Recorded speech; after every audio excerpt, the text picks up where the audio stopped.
Bismillahirrahmanirrahim. Assalamualaikum warahmatullahi wabarakatuh. Waalaikumsalam. Peace be and prosperity. Alhamdulillahirabbil alamin. Thanks God that this evening we can join and meet again in the second MINDAMAS, Minda Masagi Suci lecture series via Zoom meeting. As we know that the MINDAMAS lecture series is monthly agenda organized by ASPENSI, International Association for Historian and History Educators in Bandung, West Java, Indonesia. Ladies and gentlemen, distinguished guests, to start this event, let's sing the national anthem of Indonesia Raya, the Great Indonesia, which will be played in the video by Pak Paujan Esa Gumelar as our host and admin tonight. Please, Pak Esa.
Thank you, ladies and gentlemen, for those of you who are willing to listen or join in singing the national anthem of Indonesia Raya, the Great Indonesia.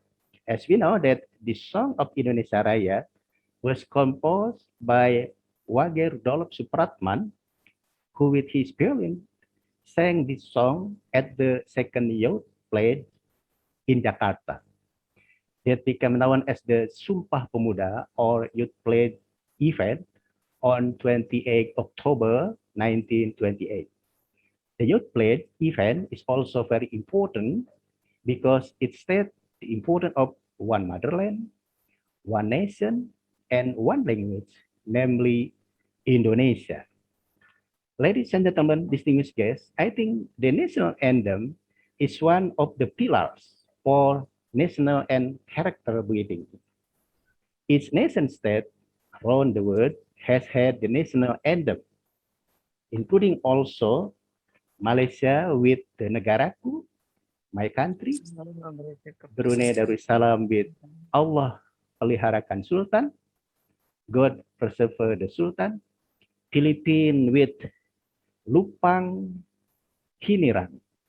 I don't know what the meaning, maybe selected motherland, and Nigeria with Rise, O compatriot, and so on and so forth.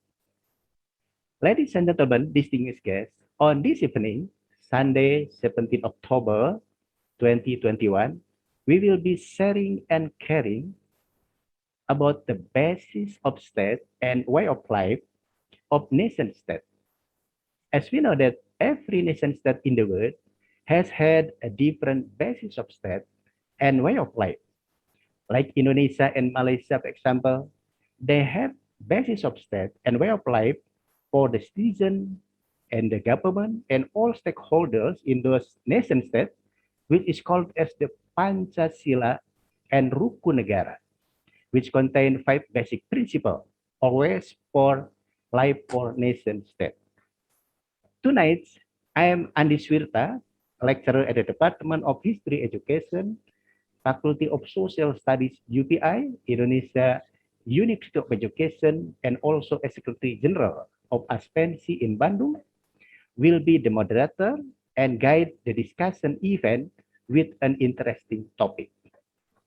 We are going to firstly listen an explanation about the basis of state and way of life for nation state of Brunei Darussalam, namely MIB, Melayu Islam Beraja, or Malay Islamic Monarchy.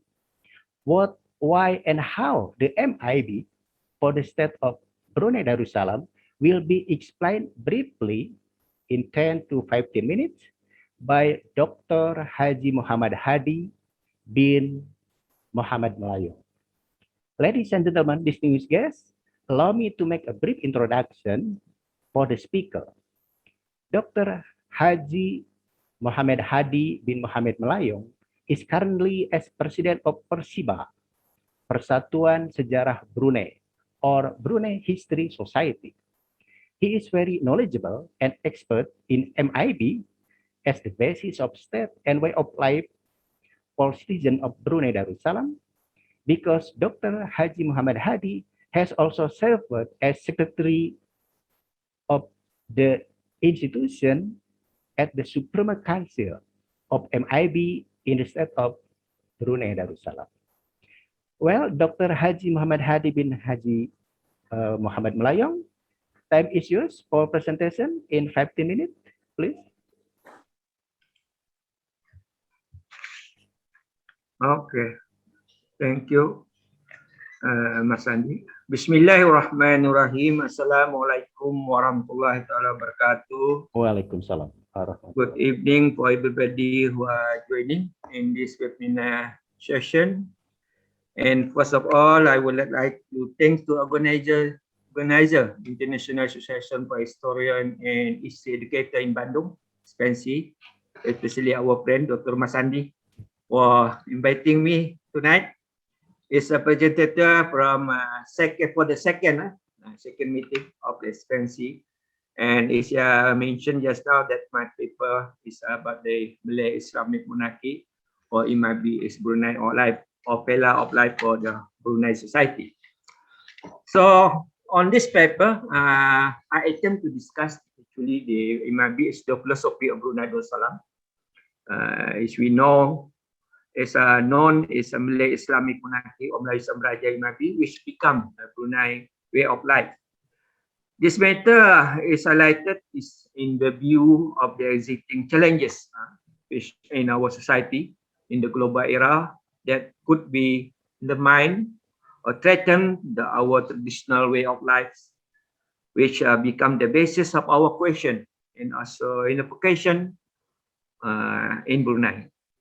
So it hope that through this tonight discussion, it will be understood how the Bruneian way of life not only based on history but also is documented in the Constitution of Brunei of 1959, also by the decree or by the titah of His Majesty the Sultan and Yang di-Pertuan Negara Brunei Darussalam.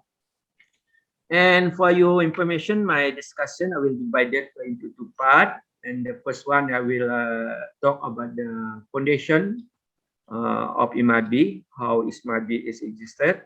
And secondly, I will touch on the challenges or obstacle faced by the MIB or by the Negara Brunei Darussalam in its preservation of maintaining of this tradition.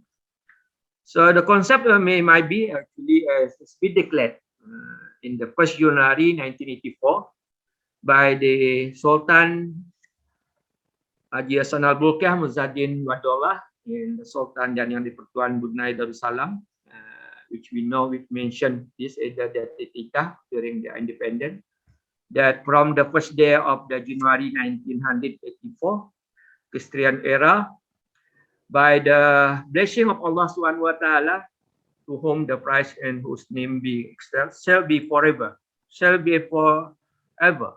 a sovereign and democratic and independent Malay Muslim monarchy, actually Islamic monarchy, also Muslim monarchy, upon the teaching of Islam according to Ahli Sunnah wal Jamaah and based upon the principle of liberty, trust and justice. So that means from this date of 1st January 1984, Imabi officially has been declared or accepted as a Brunei way of life, become the pillar of life. And for the definition that we can divide breaking down Imabi into three parts. Actually, there is a Malay refer to the culture. Then secondly, the center is the Islam, is the religion, and the third one is the Baraja, which means the monarchy system, is government of Brunei Darussalam. So it's just now mentioned that like many other countries, like in Indonesia, they have Pancasila, they have philosophy, or in Malaysia, they have what they call it, Rukun Tetangga. So there's no different with Brunei. So Brunei government, actually, these might become the factors, which are important factors in immigration, where all the policies making are created around the political understanding in Imabi. So in reality, that Imabi is not the new concept. It's been already existed or practiced by the Brunei people since the existence of Malay Islamic government in 1368. That's mean nearly 653 or 54 years already from that time. So therefore, in order to know, I think the concept, I would just like to show you the historical background of this existence of the Imabi concept. So in Brunei case, actually the historical fact, along with the ecological evidence in ancient artifacts, serves as an important source of reference to support the existence of Brunei civilization since establishment more than I mentioned just now, 600 years. But in refer to the system of government, actually the monarchical system, monarchical state, is already existed more than 1,400 years ago.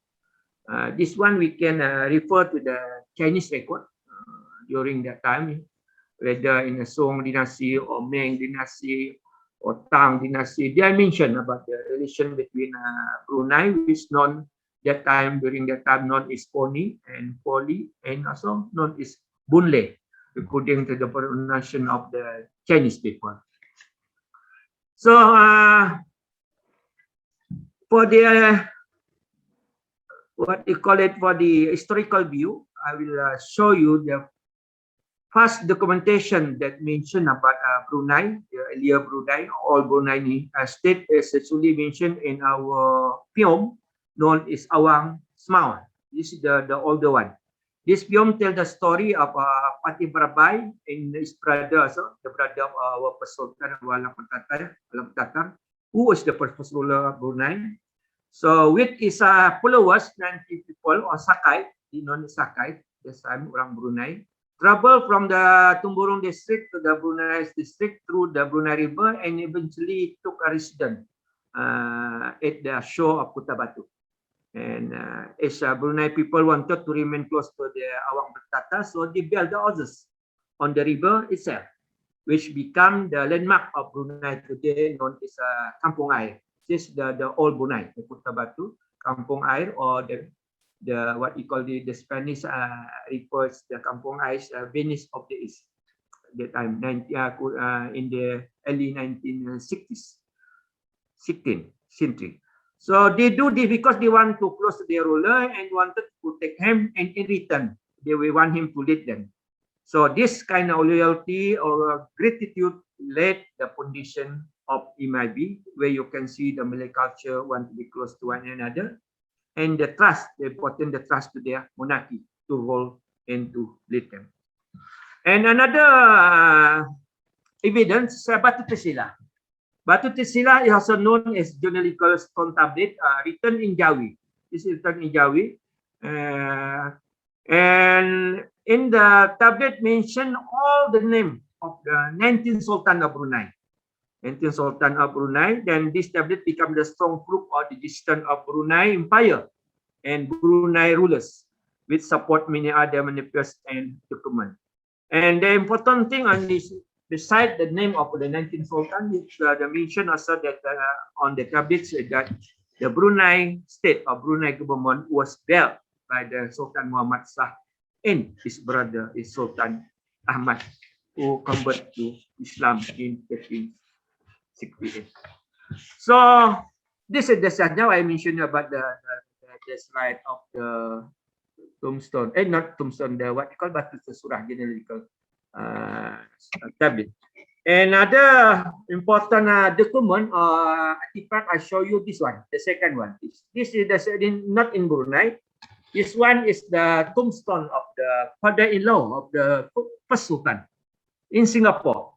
If you go to the Bukit what you call it, Bukit Larangan near the Singapore city, there, the old kingdom of Sang Nila Utama, the first the foundation of Singapore is Sang Nila Utama, and this is the generation the what call here the fifth Sultan of Singapore, and the daughter of this Sultan Iskandar Shah married to the first Sultan of Brunei, and so Sultan of Brunei become Muslim. So this is the story mentioned also in what we call in genealogical Raja-Raja Brunei, right? So this slide in Singapore, but known as Almarhum Keramat. This is Almarhum Keramat, the fifth Sultan of Singapore. You want to don't believe me, you can go there. This one is 13th century, the fifth Sultan of Brunei. He's actually the first king of Malacca, because from Singapore he went to Malacca, become the first king of Malacca, and then the generation become the what we call it king of Johor. So that's why Brunei very close to Johor and also to Singapore. And other historical evidence to show that Malay Islamic monarchic government inherited to the present time is from the old kingdom of Brunei, which become the symbol of civilization of Brunei and Malay of Borneo Island. Those we especially accepted that the fact that the conversion of our Lakotata, the first Sultan, when he married to the Putri Singapore, under the Sultan, it is a continuation of the old Brunei government from the 6th century. So this government is splendidly, this MIB government is splendidly, widely and utterly very strong, is able to exert control the entire island of Borneo. Actually, this happened in the 14th and 15th century during the region of the 5th Sultan of Brunei and also the 9th Sultan of Brunei, Sultan Bolkiah, the first Sultan Bolkiah, and the Sultan Hassan, where Islam become and also the trade become the factors for the expansion of Brunei power in the Borneo Island. However, the glory of the Brunei Empire in 15th and 16th countries has been challenged or obstacle due to the arrival of the Western power. So here in the picture, this is the illustration of the picture, the first Western power. Actually, the 1509 is the first Western power come to Brunei, is a Portuguese, and the second one is the Spanish. This is during the Spanish came to Brunei during the Sultan Rizal. And so 1909 and then 1521. Those the cost of the Brunei 18th to 19th century history, the rebel resulted in Brunei territories around Borneo to be taken control of one another by the powers such as the Spaniard, the Dutch, American, the British, and so on. So this is the factor where lead to the what we call it the downfall of the Brunei Empire in Borneo in the 19th century. So the story about the what you call the coming of the European power to the east is the main reason is three factors. First one is economic factor, and secondly the political factors, and the third one is the religion. So there are three factors.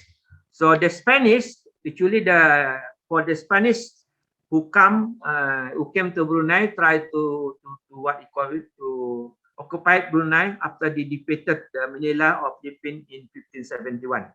And this story of the what we call the Brunei relation with the Spanish, especially the Castilian War, I think mentioned by the writer of Robertson and Blair, and also written by article by Robert Nicol, a British historian. And in his article, he wrote about mentioned that at the sundown on Monday, 23rd June 1578, the Dr. Francis de Sande fired the building or mosque, and it blazed throughout the night. And by the morning, there's nothing left. 3 days later, he departed. That's mean the Spanish only occupied Brunei only 3.5 months. That's the first Western power occupied Brunei, only 3.5 years. Then, however, by the end of 19th century, Brunei no longer could defend itself from the foreign incursion after the Castilian War. The Sultanate could not compete with the advancing of the European power, and also because of the internal political problem and political instability of political internal.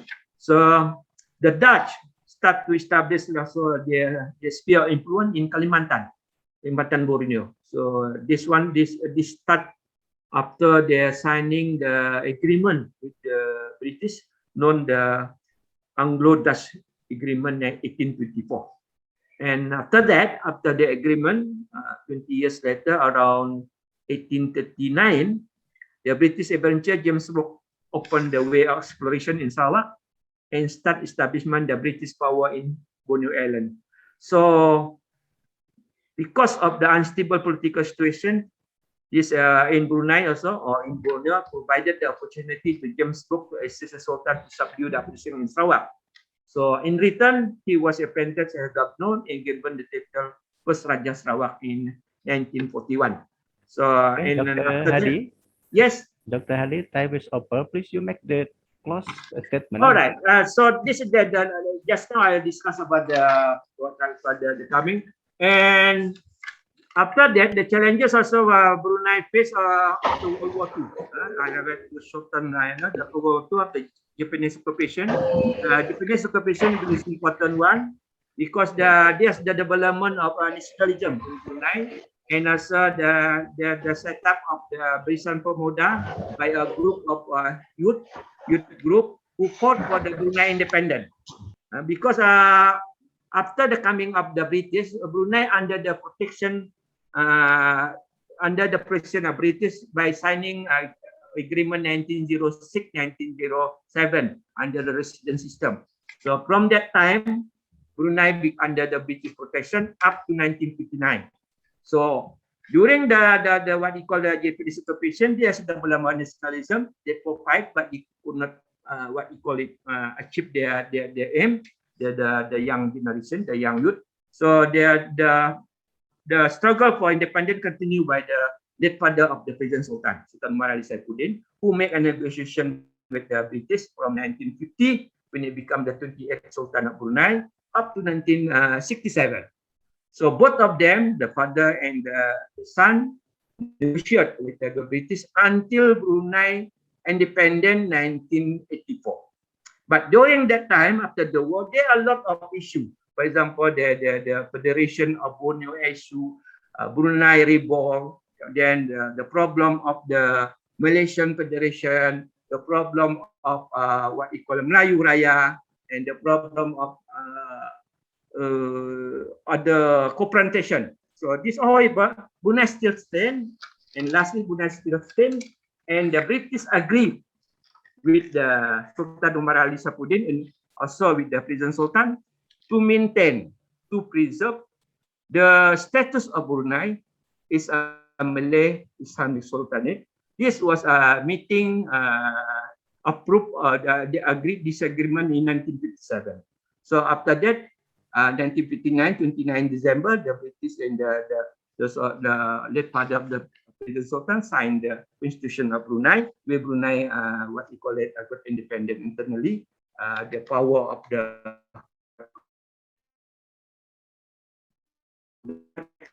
the defense and what you call international relation. And these two powers was given after Brunei independent of 1st January 1984. So my conclusion that I like to reiterate that from this discussion that it might be actually it's been in Brunei blood since many years ago, as I mentioned, there are now more than 650 goals practiced by the first Sultan of Brunei and then formalized by the Sultan Umar Ali Saifuddin and declared by the present Sultan Yang di-Pertuan Negara Brunei Darussalam when Brunei gaining independent in the 1st January 1884. So it was it's the ways to see as people practice MIB and to let MIB to be the core values that lead us to unity and harmony. So just like Islam MIB now it's become the cell in the past, and at the present time it become the cell or become the firewall. Again, any what we call a negative what we call influence in era of globalization. So I think that's all, Andi. If anyone want to know more about that, can email me.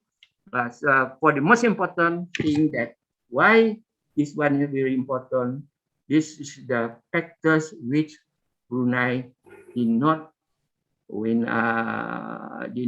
you call it, accept Malaysian Federation in 1965. Even the issue of the Melayu Raya by Soekarno, even the issue of Borneo Federation by Haji. So the reason is because almarhum want to maintain Brunei is become Malay Islamic Sultan. So sekian, thank you for your attention, and I hope you have found my presentation is fruitful. And thank you. Assalamualaikum warahmatullahi wabarakatuh. Waalaikumsalam warahmatullahi wabarakatuh. Thank you very much, Dr. Hadi. Please close your share screen. Right. Okay, ladies and gentlemen, distinguished guests, we have listened the explanation about the MIB, Melayu Islam Beraja, or Malay Islamic Monarchy, from Dr. Haji Muhammad Hadi bin Muhammad Melayong. I will not conclude or summarize what has been explained by the speaker. Now I want to listen and get feedback from the audience who come from various countries, such as from Indonesia, Malaysia, and maybe other countries. So in the context of sharing and caring as well, I would like to give an opportunity for speakers or representatives from other countries to give a brief explanation and as comparison about the basis of state and way of life for their respective nation state. I would like to give opportunity for making the brief comment respectively the representative from Indonesia and Malaysia. This happening. Maybe other country what is we will follow it. Okay, the representative speaker from Indonesia is Professor Dr. Cecep Darmawan. He is currently as a lecturer at the Department of Civic Education, Faculty of Social Studies Education, UPI, Indonesia University of Education in Bandung. Well, Professor Dr. Cecep Darmawan, please giving the brief explanation about the basis of state and way of life for Indonesians. Time is yours for 5 minutes. Please. Prof. Okay. Thank you, Mr. Andi Suwirta. Assalamualaikum warahmatullahi wabarakatuh. Good evening, everybody.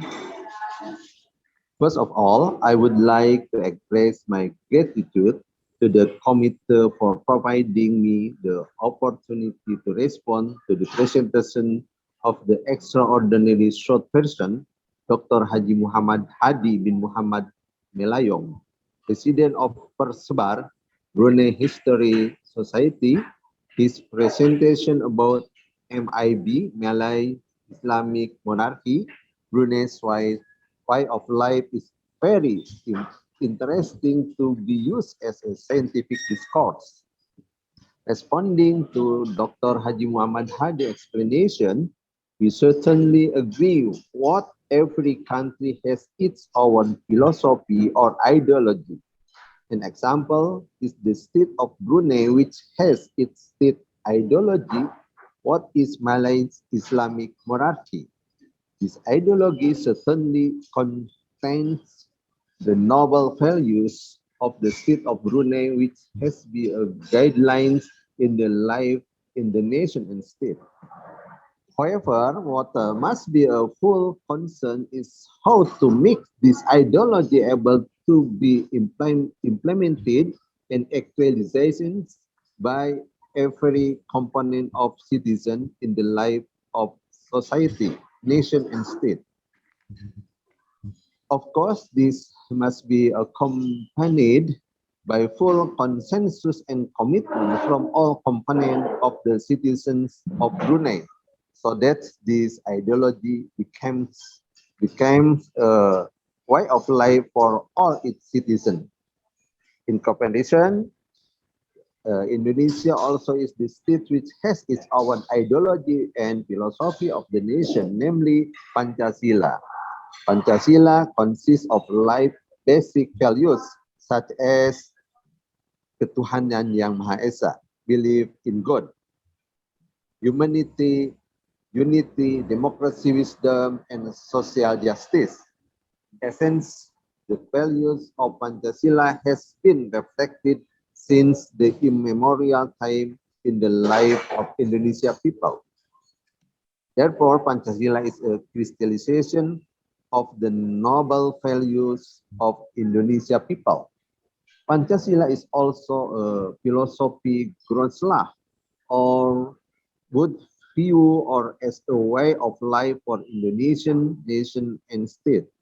Pancasila is also a living ideology in every determination, attitude, behavior, and action for all Indonesian citizens. For this reason, in carrying out every activity in society life, nation, and state, it must be based on the values of Pancasila. Including Pancasila is the basic of the state. Of course, it must be the basic in the administration of government and the life of the state administration of the Republic of Indonesia. At the end of my response, thank you for this opportunity. I apologize if there were shortcomings or mistakes. Thank you. Assalamualaikum warahmatullahi wabarakatuh. Waalaikumsalam warahmatullahi wabarakatuh. Alhamdulillah, thank you very much, Professor Dr. Cecep Darmawan, for valuable information regarding to the Pancasila as basis of state and way of life for Indonesians. The next representative speaker is from Malaysia. I would like to invite Associate Professor Dr. Muhammad Mahzan Awang an opportunity to give a brief explanation and also as comparison about the basis of state and way of life for Malaysian state. As brief information, that Associate Professor Dr. Muhammad Mahzan Awang is currently as Dean of Faculty of Education, UKM, National University of Malaysia in Bangi, Selangor, Darul Ihsan, Malaysia. He is expert in sociology and education, including also, I think, the civic education in Malaysia. Well, Associate Professor Dr. Muhammad Mahzan Awang, time is yours in 5 minutes, please. Bismillahirrahmanirrahim. Assalamualaikum warahmatullahi wabarakatuh. Thank you very much, Pak Andi, Suwirta, for inviting me to talk for a few minutes in this evening. And also, happy and enjoyed listening to Dr. Muhammad Hadi and also the comments from Prof. Cecep Darmawan just now. We have a similar concept of how to unite our society also in Malaysia, Indonesia, and also in Brunei. The common thing is that all the countries believe that we need to believe in God. We need to believe in God, and Brunei has placed a very good name of God there. Allah must be believed in Allah, where Islam, Melayu, Beraja is there. And Alhamdulillah, I'm happy to see that Brunei is very prosperous, administered, ruled by the kings. And in Malaysia, we have also a similar national philosophy like Indonesia. We have 5 pillars of Rukun Negara or national philosophies.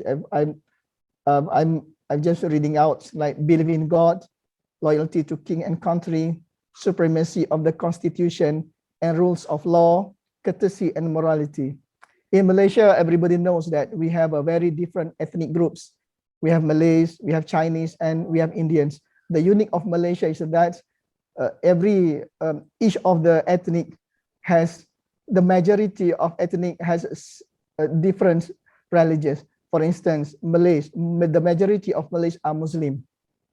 The majority of Chinese are Buddhism, and the majority of Indians are Hindus, and the rest they also other religions like Christians and many things.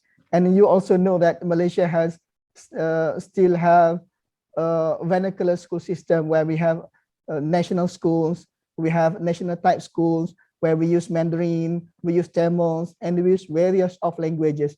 So in Malaysia has so many different types of society. So because of that, I do believe that we have 5 pillars of national principle that make us strengthen our unity until now. And for your information also, the formation of Rukun Negara, I think everybody knows, but we need to remind that it has been formed and it has been developed due to the ethnic riots 1969, where the international data show that around 600 people were killed during the riots. And because of that, the government realized that we need to do something to ensure that all the ethnic groups in Malaysia at that time, we can cooperate together.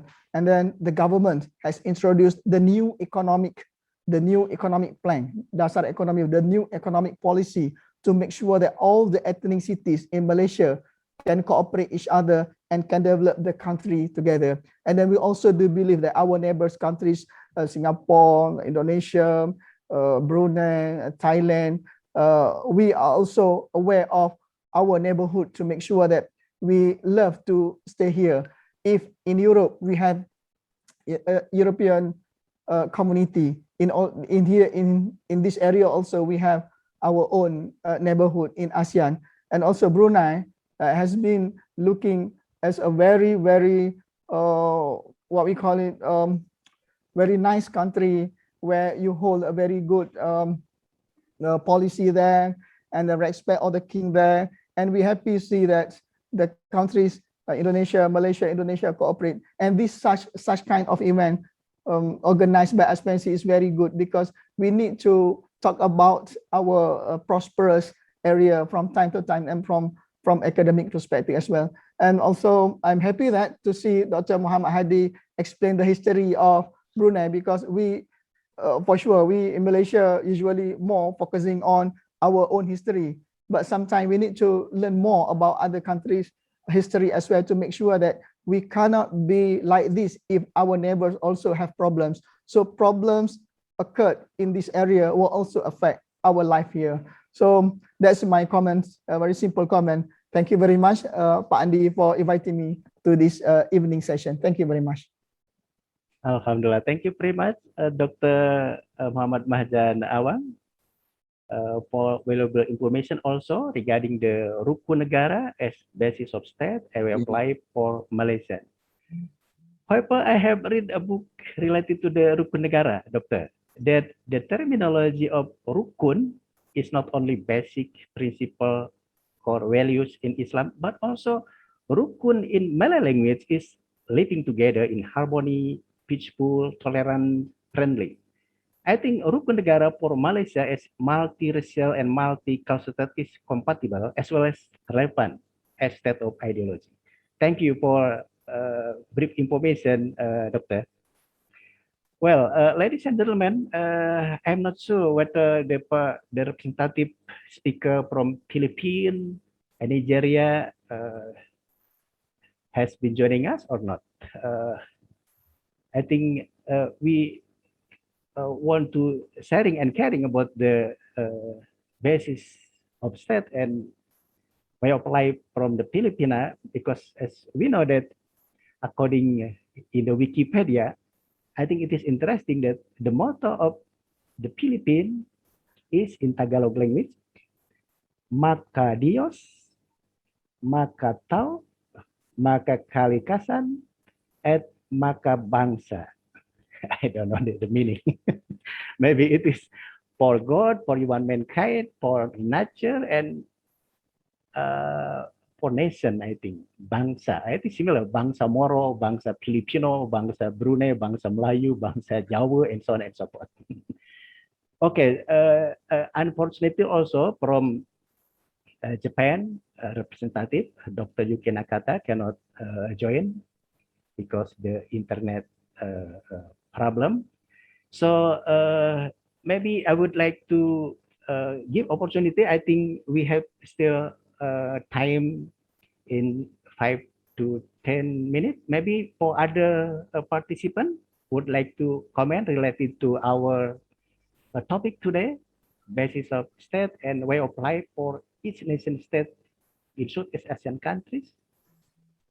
Yeah, Andi, I think I like to respond for the what mentioned. I agree with the Indonesian about the importance of the how you're going to to practice this core values, especially to our young generations, in order them to understand, to become these values of MIB or Rukun Negara values of Pancasila. It become their way of life. So in Brunei, actually in Brunei, we is similar in Indonesia. I think the important thing there, they become the subject of the in education. Rukun Negara become the subject, or MIB become the subject for the student. Their teaching become a subject from the lower school up to the university school. So the important thing also, not only that, but in Brunei also we have the same like the Indonesia, we have the office of the MIB, who play important role, in disseminating all this, to organize any activity, to what you call it, to give the seminar or forum, and even some kind of competition, everything to tell the people that what is MIB all about. So the important thing is the law. Actually, in MIB is mentioned, stated in our constitution 1959. I think this one on 204 to 08 is become our philosophy. So, for example, it's a universal values. That, for example, during this time from COVID-19, how these values practice to help us to control this kind of virus. For example, the values of loyalty. In Brunei, loyalty is very important. Not only that these values exist in the Islamic teaching, in Surah An-Nisa ayat 59, you have to what you call loyal to the God, loyal to the messenger, and the ulil amri. So this one is translate to our way of life, even in our culture, in adat istiadat, or even in our constitution. What is been degrees, what been kita is, or what is been the what you call arahan by our department, this become you have to follow. So in refer to the COVID-19, is anything is OP by any department, you have to follow. So that's your loyalty. It's important, your loyalty. If you are not loyal, then that means you are not MIB. So in Brunei, if you are not MIB, that's it, you are not Bruneian. This is the kita. This is our identity, and not only our identity, this will become our way of life. So you have to follow all the values. Anything values to contrary to the Islam is not Bruneian. If you become a Brunei, you must imagine. First language, for example, any language. Malay language is important. If you not fast, you can't speak Malay, you are not Bruneian. So if you are Chinese or you are Indian, if you are the citizen of Brunei, you should know Malay language. That's the very important thing. But because of your different religion, in Brunei, you are not supposed to become a Muslim. Because Bruneian, they are some Christian, they are Buddhism, their freedom also to choose. But the Islam become the official religion. That's all it might be in Brunei. Yeah. So this is what become a factor for unification, to understand each other, in Brunei, because this will really become history and become a law in Brunei Darussalam. Yes. That's all. My comment. Okay, thank you very much, Dr. Hadi, for your information. I think it's valuable information. We have still maybe two, Mahmud, yeah. others want to make the brief comment. I think, can I just give a small input? Okay, Mr. Mahmud, please. Yes. I think the ucapan yang disampaikan tadi oleh Dr. Hadi itu ada menyebut perkataan law.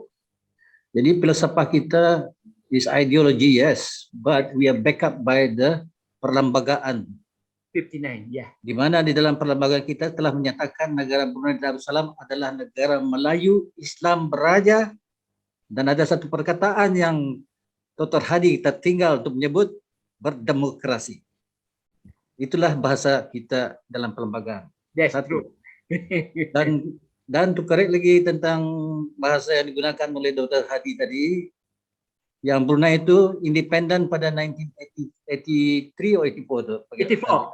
84. Bahasa merdeka itu bagi kita sebenarnya perkataannya adalah merdeka penuh.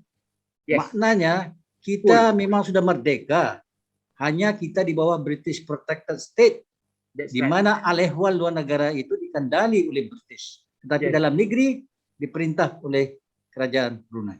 Yes. Betul? So, Betul tadi? yes, mentioned just now. Yeah. Okay, Dr. Mahmud, thank you very Mahmud. much for your information.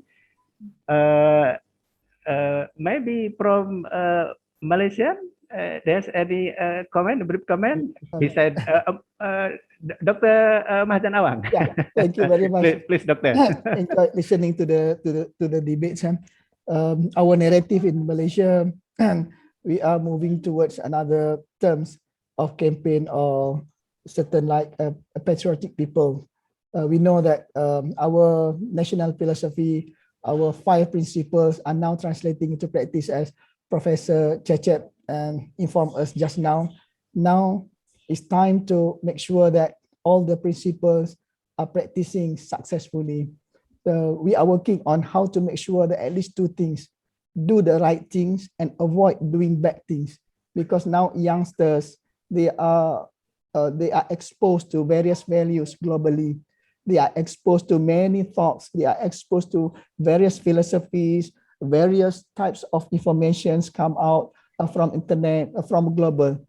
So these are certain that we need to go look in detail how to make sure that in a situation where all the teachers are outside of our countries, but the students and the youngsters are in our countries. They may be here physically, but they may refer to other countries as best practices compared to us. So this is the big challenge, especially in Malaysia, to ensure that youngsters do the right things for the countries and avoid doing bad things or negative things to our country. So sustainability of the current peace, harmony, and prosperous must be going on. So these 2 things are currently we are focusing now, especially in this global world. That's my comment. Okay, thank you very much, Dr. Awang. Prof. Cecep Darmawan, maybe any short comment also related to Dr. Hadi, Dr. Awang, and others, please. Okay, thank you, Mr. Andi. I think in Indonesia, Pancasila is a living ideology, and in practice, it's Pancasila how to equalization for the citizen. Pancasila is a basic of the state, yes, ketuhanan yang Maha Esa. It is values, fundamental values. Believe in God. And if citizen to able implementation and actualization Pancasila in a society, in a democracy, and so on. The consists of 5 basic values Pancasila: belief in God, humanity, unity, democracy, wisdom, and social justice. For example, in democracy, wisdom, in Pancasila have musyawarah, yes, musyawarah in parliament, in legislative, and so on. I think so, Mr. Andi. Okay, thank you very much, Professor Dr. Cecep Darmawan. I think he is really expert in Pancasila ideology. Well, I think the time was enough, ladies and gentlemen. We have been sharing and caring in academic matters, particularly in talking about the basis of state and way of life for nation state. Firstly, we have listened about the MIB, Malay Islamic Monarchy, as Brunei way of life. And then we have listened also in brief information related to the Pancasila, 5 basic principles for the nation state of Indonesian Republic, and Rukun Negara for Malaysian federal state. I will not make the fixed conclusion due to each speaker is very clear in sharing the information related to the basis of state and way of life for each country. What is important to stress here is that the basis of state and way of life for the nation state is not only for memorizing, but also for being actualized and implemented in everyday life for every citizen, government, and all stakeholders in the nation state, such as in Brunei Darussalam, Indonesia, Malaysia, and so on, nation state around the world. I think education is main pillar for recognizing, remembering, preserving, and finally implementing the basis of state and way of life of nation state. With education, we will prepare the younger generation as excellent human resources in the future, and who will defend and practice the basis of state and way of life of nation state, so they not to lose its identity and character in the international relation marked by current and globalization. Ladies and gentlemen, distinguished guests, before the event ends, I would like to make suggestion. How if in the third Mindamas lecture series in November 2021, next month, the speaker is from Malaysia. I think it is good idea if Associate Professor Dr. Muhammad Mahzan Awang became speaker on any topic in Malaysia, including educational, social, culture, and even political issues in Malaysia. How about Dr. Mahzan Awang? Do you agree and Aridi? Pak Andi, we have an expert in the area.